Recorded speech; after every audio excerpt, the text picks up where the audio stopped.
everyone. It's wonderful to see all of you, wonderful to see a packed room.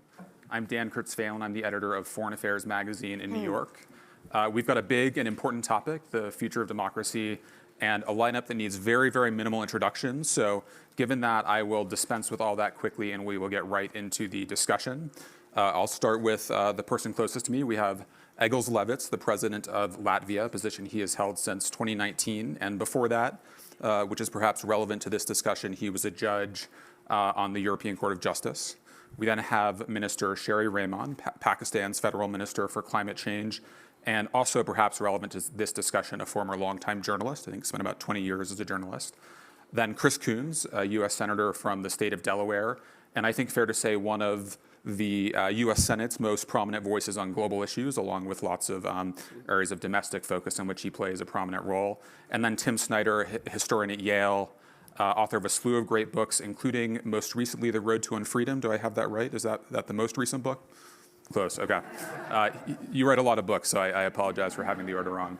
And I think fair to say, in Tim's case, in a fairly small category of people who are both truly top-flight academics, but also very prominent public intellectuals. So a great mix for this topic today. We're having this discussion at a moment when, on the one hand, we're well into the second decade of what the scholar Larry Diamond has called a democratic recession.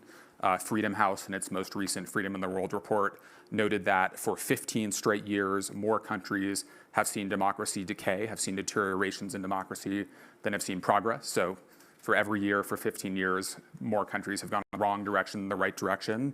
And I think it's fair to say, certainly in the case of my own country, but also when it comes to many other advanced democracies, there's a real profound sense of democratic dysfunction to the extent that some of the core tenets of our democracy are at risk.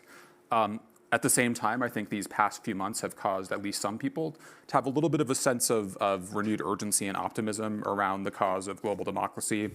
There's a sense of perhaps cautious optimism that Russia's invasion of Ukraine has focused minds around the problem and given a little bit more impetus to do something about it. There's certainly been surprising vigor to the response from many of the global democracies responding to that invasion. And I noted in the trust barometer that Edelman released here in Davos this morning that they registered an increase in trust in democratic institutions, which has not been true for the past several years, which is, perhaps a reflection of the ways in which Russia's brutality and ineptitude in this invasion has thrown some of the strength of those institutions into stark relief. So it's a mixed picture, but I would say the broader context is not very cheery. But before we get to the question of the future of where these things go from here, I actually want to ask each of our panelists to spend about a minute reflecting on how we've got to this point. If you look at the democratic recession these past 15 years, the sense of democratic decay, I'd like each of you to give us 1 minute on what explains the problem to you. And I realize we'll be painting this with a very broad brush, but what are the failures of democracy over these past 15 years that account for where we are? President Levits, let's start with you. Yeah, thank you. I think there are three main failures of the liberal democracy in the last 10, 15 years. There are ignorance of the social problems caused by globalization. There was also ignorance or misperception or mismanagement of the crisis of migration and of the crisis of cultural diversity. And there also the third very important reason, we have now, since the new social networks, a new kind of formation of public opinion. This is not more the classical one. The democracy is based on the classical ways how the public opinion is formed. And now we have no real answer to this new way of the formation of public opinion, and it shows that this the way how the public opinion is formed, which is important or decisive for democracy, is easily to manipulate. And this is also a new situation, and we have no real answer to that. I will mention only that the European Union has adopted a draft, so-called Digital Service Act, where is some responsibility of the big social platforms provided for. We will see how it works. But it's also, in the last moment, we should regulate also this issue. And this all is a basis for populism. And I see that the populism is a real danger and a real enemy of the democracy, because the populism offers wrong answers to the right problems. Especially the populism is trying to destroy the democratic institutions as courts and rule of law, but also the free press and so on and so on. And democracy cannot live without these democratic institutions. And I think we should find the right answer also to the populism.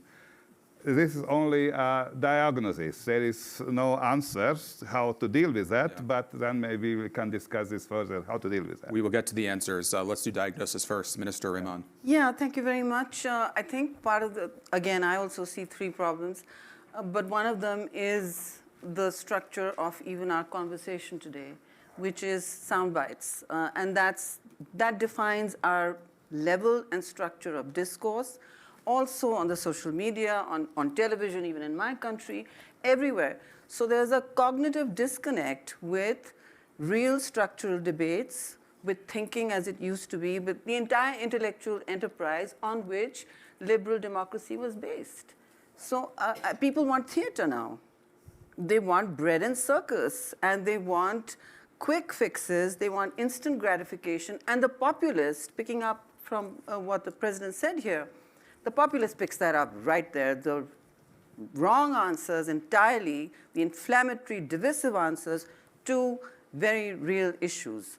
The second problem I see, and I'm glad we're recognizing that something is very, really broken in all our democratic systems, is that there is little recognition of the huge inequality that's been growing both in the West, everywhere else, and elites are being obviously targeted as unrelatable, inauthentic, unable to build the trust dividend that democracy gets powered by. So everywhere in the world, and then thirdly, and I'm sure this has been discussed hugely, I'm trying to stick to the limit here.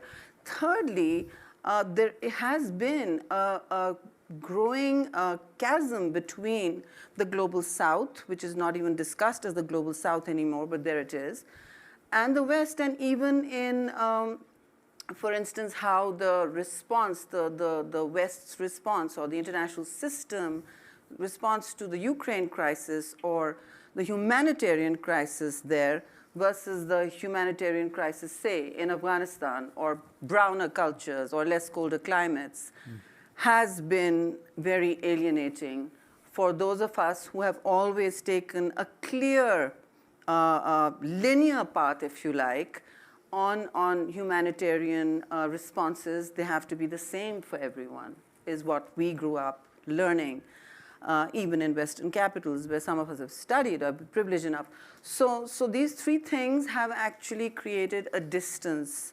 And the core of it is, to my mind, the 1%, which is all of us, telling the rest of the world how to run itself, and not having the empathy to be even relatable. Okay, so we have 6 hypotheses. We'll see if we can get to 12. Senator? 2 of mine match with the president's. I'll simply distill down some of the great. ways in which the things my colleagues here have observed are relevant in the United States, and then externally in the United States, we've long been tolerant of high levels of inequality because of a belief in, and in actuality, of social mobility and opportunity. The significant reduction in social mobility in the United States, it's a complex word. Are my kids going to do better than I am?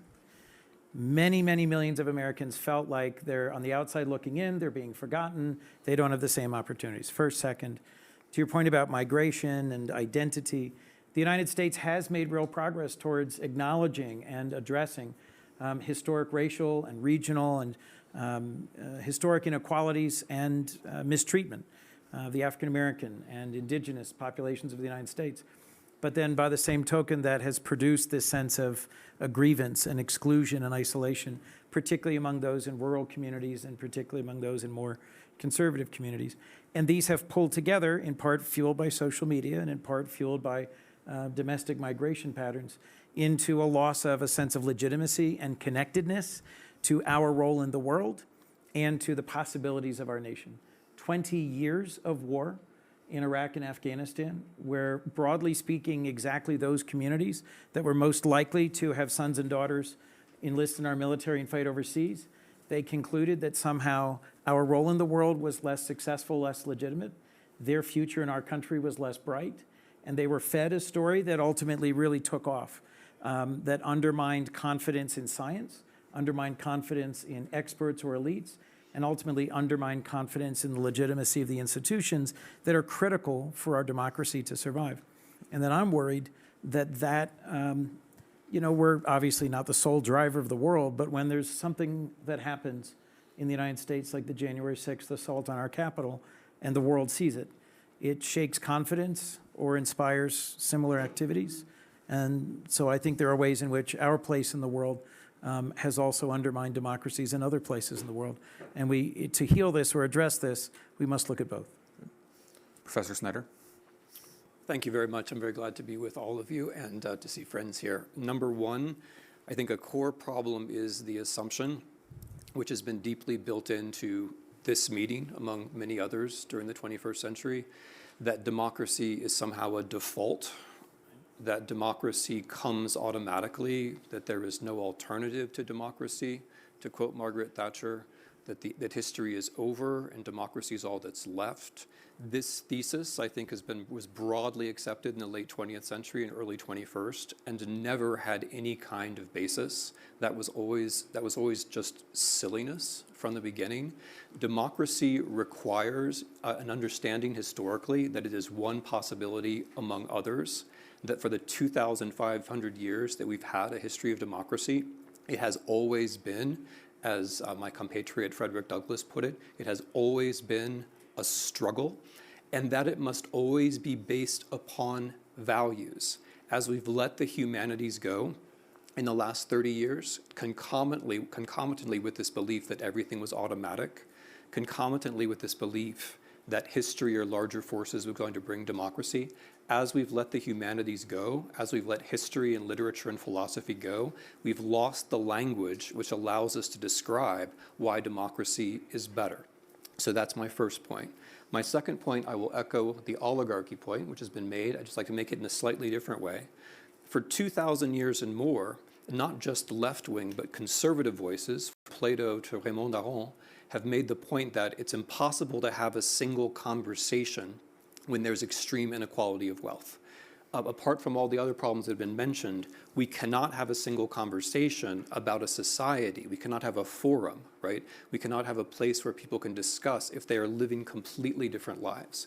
And when the wealth is controlled, not just by the 1%, really, to which I'll happily raise my hand to, I am in the top 1%, but when it's controlled by the top 1% of the top 1% yes. of the top 1%, then it's very hard to have a single conversation. My third point is going to be generations. This trust of democracy tends to increase as people get younger, unfortunately. And there's a reason for that, which is that it's very hard when you're young to see a future. And when it's hard to see a future, it's hard to think about how deliberation and all of these slow processes are really what's going to be in your interest. So if we want to have democracy, we have to bring back a future, which means solving the hydrocarbon problem, first of all. It means dealing with climate change, first of all. Thanks. So let's turn to answers for 10 or 15 minutes before we go to the audience. President Levitz, let me start with you. To the extent there is a new sense of urgency around the cause of global democracy in the wake of Russia's invasion of Ukraine, what will it take to make good on it? What are the kind of key steps that you see democratic powers needing to take in this moment? And then let me put a finer point on one piece of this. Do you find the framing of global dynamics today around democracy versus autocracy as helpful in this regard? Yes. I completely agree with Professor Snyder that we lost the sense that in the history, democracy was established only a short time, maybe 100, 150 years, and only in a part of the world. And this sense was lost. And now, with a Russian invasion in Ukraine, we have now seen that this perception, this very provincial perception, was wrong. And that means we have got more sense for the fragility of the democracy, and that the freedom, the democracy, is a very high value which is worth to defend. I think this is an unintended side effect of Putin's invasion to Ukraine. But I think also that we should keep this moment and to realize that Russia is an aggressive neighbor, aggressive power, and we should defend ourselves. We should help Ukraine, but we should remind that Ukraine is fighting our fight. And there is a duty of the democratic world to support Ukraine so that Ukraine can win the war.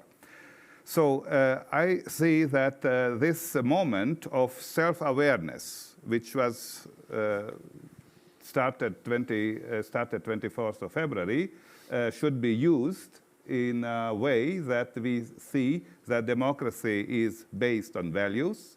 We have these values, and we have not compromised. We should not compromise these values, and therefore we should defend our way of life. This is the way of life of democracy. And therefore, would say I am not pessimist, I am rather optimist, but in general, I am a realist. And I see that we will take this moment in order to consolidate our democracy, to consolidate the international solidarity of all democracies. As I said already, that the democracies is a state form which is valid only for a minority of the international community. And to make also democracies as a state form more visible in international politics. And therefore the initiative of President Biden to have a summit for democracy in December last year, I think it is a very good step forward so that we can more value our specific situation, our specific values, our way of life, our state form.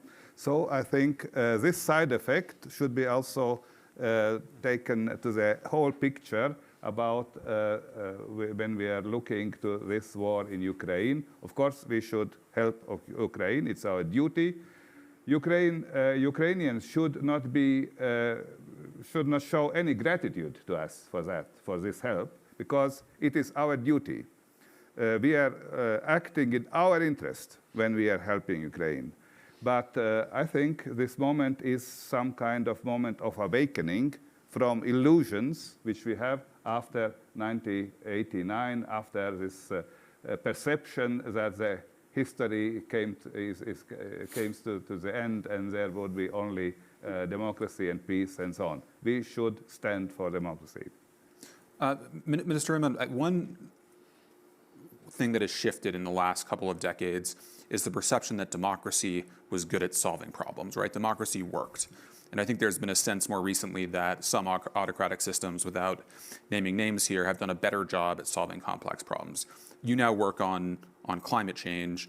Do you see an authoritarian advantage in addressing these kinds of problems? And how do you see in complex, messy democracies any chance for progress on a problem like climate change? Well, we are not the only home of partisan gridlock, as you know. And wash my mouth out with soap and water if I suggest that authoritarian systems are better at solving anything. They may look like they solve stuff, but certainly for complex, heterogeneous countries such as mine, many different ethnicities, many languages, competing sort of states for resources. In that competition, the only slow, messy, unglamorous way the vulnerable get protected, and I emphasize the vulnerable because democracy speaks to the vulnerable, in my view. oligarchies do not. And at the inflection point of values and responsibility or duty, there's been some slippage globally, certainly, and I don't want to repeat my point.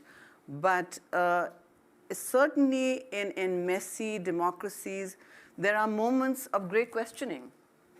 And there are in my country many times, because we have had more of an experience with authoritarian systems than democracy, and yet the rejigging of the social contract for our federation has always come in moments of, I would say, great glittering democracies. Those moments have passed because we ourselves, in democracies, we challenge the system repeatedly. And then authoritarian governments stand to get much more aid. They stand to be seen as convenient funnels for diplomatic and other interchange. So it's a complex world, but I think that for the messier the situation, the walk away from looking for the authoritarian to solve the problem is what we have to guard against. And that's, we're in a feedback loop on intellectual rigor being applied to any problem. Authoritarian states do not apply that simply because they are not inclusive by the nature of their, of that beast. And building inclusion into the world we are looking to reshape, whether in Pakistan, and we're in the thick of the weeds, if you like, of the problem. It needs a constant reset, and it needs a constant graying of the hair is graying, and the younger generation is asking, what did you do? What did you fight all this for? So it's like being a woman in the world or in Pakistan, 2 steps backwards, 1 step forward, or the other way around, depending I hope the other way around. How much of your glass is full today. So, yeah. Senator Coons, you started getting at some of this in your last answer, but let's focus on the role of the United States. Sure. The U.S. has seen for decades part of its global mission as the promotion of democracy. That's been tarnished for lots of reasons over the last couple decades. You mentioned Iraq and other militarized examples of democracy promotion, but all of the reasons to fear for our own democracy is certainly a big part of this. How do you see the U.S. as able to play any global role in advancing democracy, protecting democracy, given where we are at home? And how would you change the way we go about that, given, I think, new self-awareness when it comes to our own weaknesses? In a lot of ways, the single most important thing we can do to advance democracy globally is to advance democracy domestically. Right. The single most important thing we can do to advance democracy domestically is actually solve problems and show that whether it's reducing the cost of prescription drugs or coming up with a bipartisan and sustainable strategy around energy security and addressing climate, that we're solving problems. I don't think we did enough recognizing and celebrating the very hard work of what is the largest infrastructure investment, the biggest law, the biggest bipartisan solution set, something that's eluded Congresses and presidents for 20 years. We partly took on an ambition that just kept growing and growing in confrontation of a wide range of problems. But if we can't deliver a response to inflation, to the cost of gas, to the cost of groceries, to a sense of insecurity and instability, crime, the border, schools, your average American isn't going to vote in ways in 22 and 24 and going forward that build consensus and legitimacy and reward compromise. A. B, to your point, Professor, we just sort of took for granted that democracy would grow naturally. And so the committee I chair, the subcommittee I chair, we invest about $60 billion a year as a nation in the State Department and foreign assistance. And the vast majority of that over the last 20 years has been invested in public health. We thought that by helping people in developing countries have better access to vaccines and to clean water and to health and to combat HIV, AIDS, and malaria and tuberculosis, that this would inevitably lead towards more stable countries and indirectly, but improve our reputation and our standing. And we have underfunded partnerships around democracy significantly. We just lost Secretary Albright, one of the great champions of democracy who led the National Democratic Institute. I have a bill. A senator always has to say, I have a bill. With Senator Lindsey Graham, an example of actually compromising and trying to move forward. It's a robust, bipartisan, renewed investment in democracy activity globally. We spend a very small amount of money on supporting civil society, on supporting protecting journalists, on supporting, frankly, in a digitized environment where far too many governments are using the mechanisms of elections to facilitate surveillance and repression. We have to show up. We have to be a good example ourselves. We have to show that we recognize the limitations of our own recent conduct and examples, and then we have to show up and actually partner with dozens of other countries, and to the extent they welcome it, invest in the mechanisms of democracy with them. Professor Snyder, I think one of the things that most of us did not recognize about The Road to Unfreedom, 10 years ago, to use the title of your not most recent book, one of your recent books, was that the threat would not come in the form that many of us had thought, that a lot of the real challenge would come electorally through people posing as Democrats who would represent a threat to democracy that did not look the way that it had in previous eras. Given the kinds of erosions of democracies that we've seen, especially in electoral systems over the past 10 or 20 years, what to you does that put at the top of the priority list in terms of protecting democracy? What have we learned from the erosion of the past 10 years? Okay.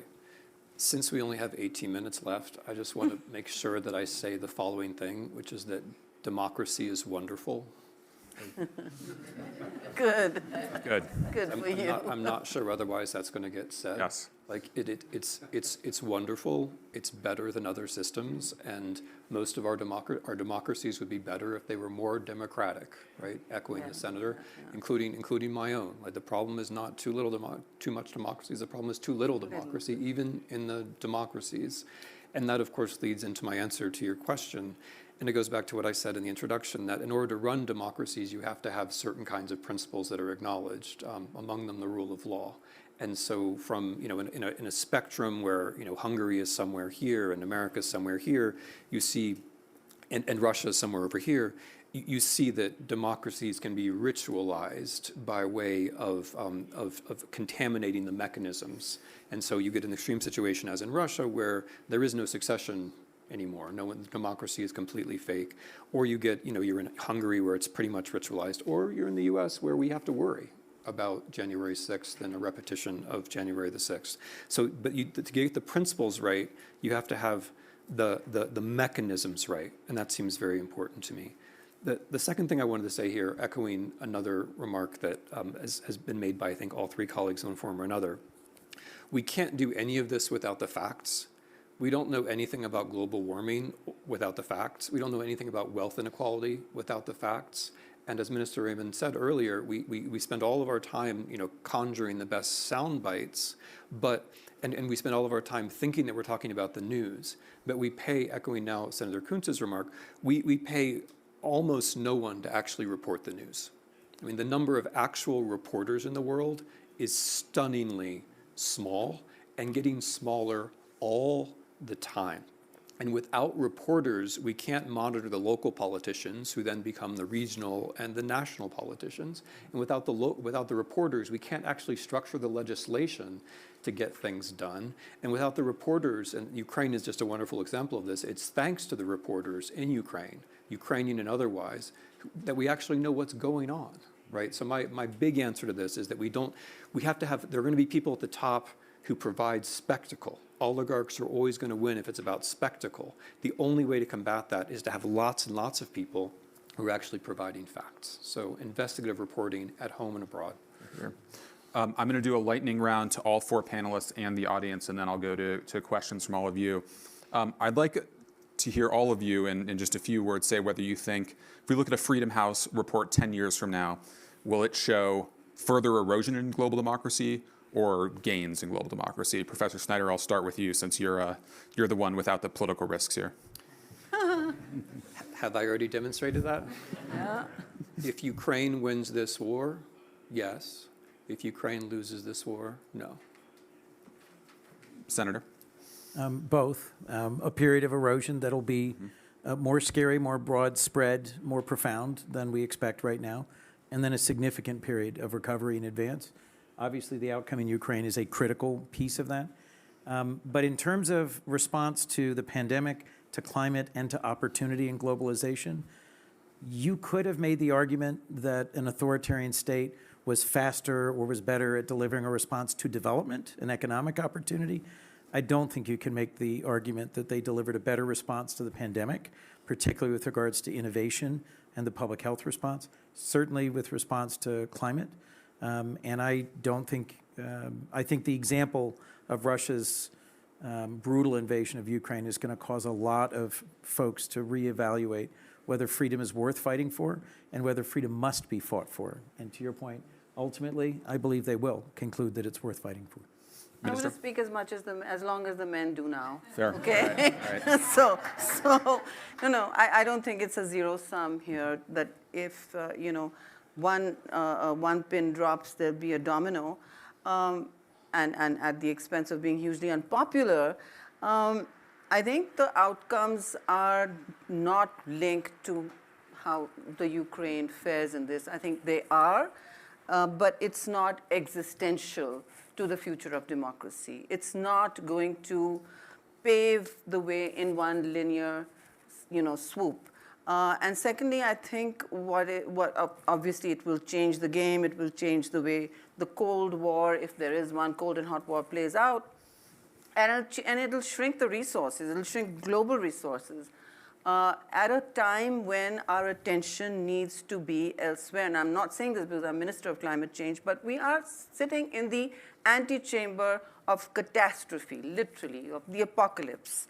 And we are still in the historic moment of not having the intellectual imagination or the leadership needed to stand down to the vested interests that are holding back the real changes needed to make to the world and to the race to 1.5. We are well behind it, and we are not going to. The vulnerable will suffer the most, but so will everybody else. And this has to be a failure of our collective leadership while we put off decisions. And I'll quickly say that it's absolutely correct to say to my country or to everybody else, the polluters, that you need to make a transition from fossil fuels. Absolutely, we can and we should, and set benchmarks for it. But net zero is where it is extremely far and probably unrealizable, because the developed world that leapfrogged all the stages of development, and so it should, is still emitting. And one country that shall remain unnamed, lecturing in a meeting about transiting, is actually reconsidering because of their national needs. So it can't be this way. Big chem, big oil, big petroleum has to be faced. They have to be socially responsible, and that can only be driven from forums like this. These are intrinsic to that conversation. I'm going to give you a 15-second two-finger. As a man who only said 6 words, you were good. I'm just going to add, one of the reasons I think Russia has to lose is that the Russian state is a hydrocarbon oligarchy. And this war is a sample of what the 21st century will look like if the hydrocarbon oligarchs get to win. Yes. Mr. President? Yeah, this war is a war of an autocratic regime against a democratic state. And this is not only a war between two states, but also between two systems, two kind of state forms. And I would say that democracy on long term has better chances. And there could be some declines, but in long term, better chances for 2 reasons. The first reason is that democracy is much more attractive to the people as each form of autocracy. There is no very attractive system in the West, for example, the Chinese system. It's very little number of persons which wanted to have this Chinese system by us, for example. But vice versa, it is. It is really a part of population in autocratic regimes want to have democracy. And it is a very important mechanism of democracy, that this attractiveness. The second is democracy is not immune against false decisions and against illusions. And we can speak about the illusions that what you said already, that democracy has won for eternity and so on. It was illusion. But democracy is the only form of government, of state, which has a mechanism of which can correct their own decisions. Autocracies cannot correct. They will fail. But democracy is a system where the corrective mechanism is included. And that means despite the failures, at the end, this failure is normally corrected. And this, for this reason, democracy is stronger as each form of autocracy. And therefore, I am, after 10 years, optimistic. Same question. Including that Russia will lose this war and Ukraine will win. Same question in the audience, but only yes or no, and you're all required to answer. Hands up if you're optimistic about democracy in 10 years. Pessimistic? Okay, optimistic crowd. Questions, I think the first one was in the front row here. Sorry, second row here. And please identify yourself when asking a question and keep it short so we can get as many in as possible. Yeah, thank you. Thank you for this conversation. I'm the chair of the Green Party in Israel and a former member of parliament. And I think it's clear for all of us that democracy depends on ongoing work and collaboration. However, while we see populists collaborating globally very efficiently, building infrastructure together, using the same words, the same vocabulary, the same rhetoric, helping each other, I don't see those who believe in democratic values operating in sync in the same way. And my question to you is, what do you think we can do to increase democratic collaboration internationally in order to save our democracies that are in Do you want to direct it to any one panelist? All of you. Mr. President, do you want to take this one? So I think we have now realized that democracy is fragile. And after this new information, which we have now after this war, or during this war, this is an incentive to collaborate more between democracies. And you, Senator, said already that until now, United States aid was not directed to strengthen democracy. I assume that it would be now more in this direction. Yeah. So we know all that democracy is a state form which guarantees in long term the better results. And therefore, I think that we are also now aware that we should more collaborate. I said already this was that democracies should be more visible in international politics. This conference of democracies organized by President Biden, I think it is a very good point, and I assume that this year would be the next conference. Yes. I think we should have a sense of this 60 to 90 states in the world that we belong to one system which is based on the same values. And if we will strengthen this feeling of belonging to the same system, of course, it would also strengthen the democracy in the world. Any 15-second adds onto that? I'll just briefly say we invest fairly heavily in legislative exchanges, and there are lots of conferences and travel and meetings, but not enough. We can and should be doing a lot more to help parliamentarians from, to your point, Mr. President, democracies around the world, both those that are struggling and those that have a lot to learn from each other and those that seem better established. I think we had taken for granted that we had a lot positive to teach. Now I think we need to recognize we also have a lot to learn. But exactly those exchanges I'm intending to strengthen our investment in doing further. I just want to speak to, I think the connections are crucial in terms of both learnings and support, but democracies are inherently not linear in their experience, and people and different countries experience or navigate democracy quite differently from each other. No one size fits all.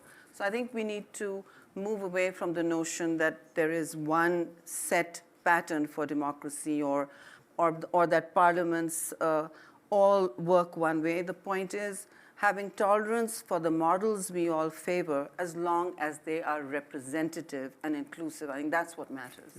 May I say one word? Let me get Professor Snyder in first. 1 second. Okay, younger people have to try to make democracy cool. That's right. I'm going to put that on you. And number two, although I completely take the point about the pluralism of democratic forms, the way that the bad guys try to game the systems tend to be quite similar. And so one thing I think is that parties should be looking for, across national lines, should be looking for other parties to talk to, not only on ideological lines. So I'm sure you have friends who are Greens in Germany and Austria and so on, but the parties who care about democracy are not necessarily the parties that have the same outward ideological profile. So for example, Viktor Orban's party, right, was in with the center-right in the European Parliament for a very long time, which caused a lot of difficulty because of a superficial ideological profile. But parties that are actually in favor of democracy and who need to trade experience about how to hold back the people who are gaming the system, they should be talking to each other. Let me go to second row here. Thanks. Ken Roth from Human Rights Watch. There seems to be a certain schizophrenia in this conversation. It started off very pessimistic and is now turning more optimistic. And I take the point that democracy is facing serious autocratic challenge. It's not delivering. But when I look out there, actually, if you put yourself in an autocrat's shoes, I see a pretty hostile world. There have been these big, pro-democracy, anti-autocratic demonstrations really across the world. Hong Kong, Thailand, Myanmar, Russia, Belarus, Uganda, Sudan, Cuba, Nicaragua. I mean, it's pretty pervasive. Second, we talk about autocrats learning how to manipulate the system, but they're actually getting less good at it because they're resorting to this extreme versions where they disqualify all the opposition candidates or shut down all the media, and so they have an electoral charade, but they don't get any legitimacy from it. And then there is this tendency of learning how to band together. So you see these kind of anti-autocratic coalitions that have emerged in, it didn't work in Hungary, but it did work in Czech Republic. Erdogan's facing in Turkey, it worked in Israel, it worked with Biden. And so when I look there, I see something that's kind of, more optimistic than at least what was initially described. Am I missing something, or what do you think? Let me give each of you 30 seconds to wrap up because we're at 2 minutes left. So, Minister, why don't we start with you? I'm just saying that. Look, I'm reeling at the framing of everything of the lifeline or lifetime or span or breadth of democracy as a Ukraine or not Ukraine victory conversation. I'll be very honest. The mea culpa on Afghanistan or Iraq might help bridge that gap for me and many others from my part of the world. But we're still seeing democracy as the only ultimate way of life and governance, if you like. That's the only social contract that includes people and speaks to complex, complex federations and states. Having legitimacy is crucial to that. And that's the gap that we are all having with each other or seeing with each other within country and even without. I think that needs to come back. And we need to also be very clear about speaking the language that otherizes the non-democrat, which is right now, I don't want to be free and easy with words, they matter, but the F word is back, isn't it? The fascism word, not the other one. But the F word is back in our lexicon. We're seeing it everywhere in different variation and molds. And it's authoritarianism is tilting very hard. It's taking a hard right towards that dark moment of shame we don't want to speak about collectively, which is fascism, and it's coming back. Professor Snyder, let me go to you since you just wrote a piece called Russia is Fascist. your response to Ken Roth's question. Well, first of all, I wanted to give you a mea culpa for Iraq, Afghanistan, and I'll throw in Syria too. Thank you. Yes, Syria. I was against Iraq 20 years ago, and I've been, it was one of the most harmful, not to mention stupid things done geopolitically in the 21st century. So I'm happy to give you those mea culpas if that helps. Great. And one of the reasons, again, why I'm against the Russian invasion of Ukraine is that I think it ought to be understood as an imperial war, and in a larger framework of the history of European colonialism. That makes a lot of the language easier to understand and the war easier to understand. And I think it gives Americans a good reason to think back directly on Syria and the mistakes I believe we made in Syria. What was I supposed to be talking about, though? That's wonderful. Yeah. Do you buy the optimism that the optimistic case? So I'm a historian, so I think that the possibilities are always broader than we think, both negative and positive. And we might disagree about Ukraine, but I think we're at a hinge where things can go off in a lot of different directions depending upon good or bad decisions we make in the next few months and years. Senator Coons. Ken, you cited the optimism that, for example, the peaceful revolution in Sudan brought. I am also struggling through the grim reality of the moment of a military coup and a return to a militarized government. Yeah. But I take your point that across the world, across dozens of cultures, millions and millions of people want to have a hand in determining their own future. Belarus. I think democracy is the best form of structuring society and the best way to make sure, as you put it, that the vulnerable are included and accounted for, that one has a self-correcting mechanism, that we have any hope of addressing existential challenges like climate change. But it's also something we are going to have to fight for. And I thought I delivered the mea culpa before, but I'll reinforce it. Thank you. The United States needs to recognize that we need some humility. Every year we play a World Series in which only Americans compete. Perhaps that suggests to us that maybe we need a rebranding and a re-examination of who we are and our place in the world. We have a lot to learn. Part of why I come to Davos is to hear from and learn from folks from very different cultures and countries and backgrounds. But that's also the point of our trying to learn from each other across the world. I remain optimistic about democracy. Mr. President, the last words to you. Yes, I am also optimistic because, of course, in the last decades or in the last decade, there is a decay of democracy because of the failures of democracy, of the failures of perception of the world, of perception of reality. But as I already said, democracy is the only state form which includes also the mechanism of self-correcting. And we are now here also using this mechanism of self-correcting by this self-reflection. Self-reflection is also a characteristic only for democracies. Yeah. And we are doing so. So we are correcting our failures.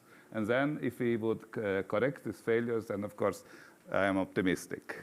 Well, we will stop there before we turn pessimistic again. Please give all of our panelists a huge thank you.